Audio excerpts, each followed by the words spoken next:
Agent. It is out today. Brad, great to see you again. Good Thanks morning, for coming in. You bet. You know, we hear a lot about how Islam is such a peaceful religion, but when you talk about radical Islam, what should we do? How do you combat that?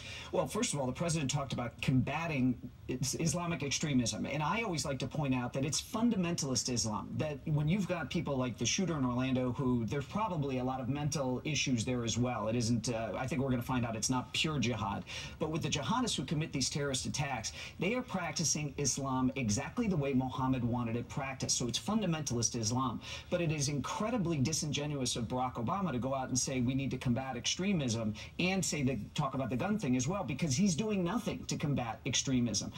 Ralph Peters, who I love, who you had on a few minutes ago, Ralph nailed it years ago in an article where he said we should be killing, not capturing the jihadists. They're of very little intelligence value, and we ought to be getting rid of them. That's the one of a 1-2 punch. We need to go after the ideology. In the United States, instead of putting pressure on the Islamic world to reform Islam, gives us longer lines at the TSA, the NSA collecting all the metadata, so we surrender our civil liberties, and the government does nothing to help push Islam into a reformation. Well, this guy, you know, the FBI interviewed him several times. There were so many red flags, people that had worked with him, and what he had said to them, so much hate in his heart.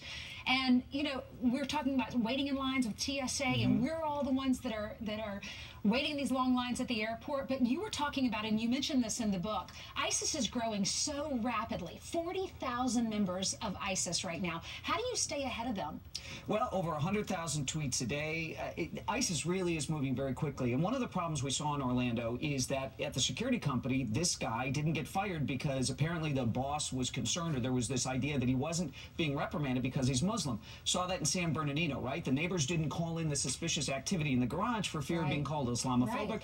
And then at Fort Hood, Major Nadal Hassan kept getting, you know, kind of passed up the chain because people, there's red flags, but he's Muslim and we don't want to be accused of being Islamophobic. So political correctness is the biggest weakness in our national security. And that's part of what President Obama and the Democrats in particular need to get over. If we see suspicious behavior, we need to be able to fearlessly report it. Well, they're talking about guns. Is it a gun issue? No, it's not a gun issue. I mean, if it's not guns, they'll go for knives. This horrific attack in Paris was done with a knife. So there's explosions. We saw that, yes, there were guns in Paris at the Bataclan and things like this, but there were also suicide vests. So the idea that somehow guns are the issue, guns are not the issue. We need to go after the Islamic fundamentalist ideology that creates these people. Brad Thor, thank you. Congratulations on the new book. Thank you. Still ahead.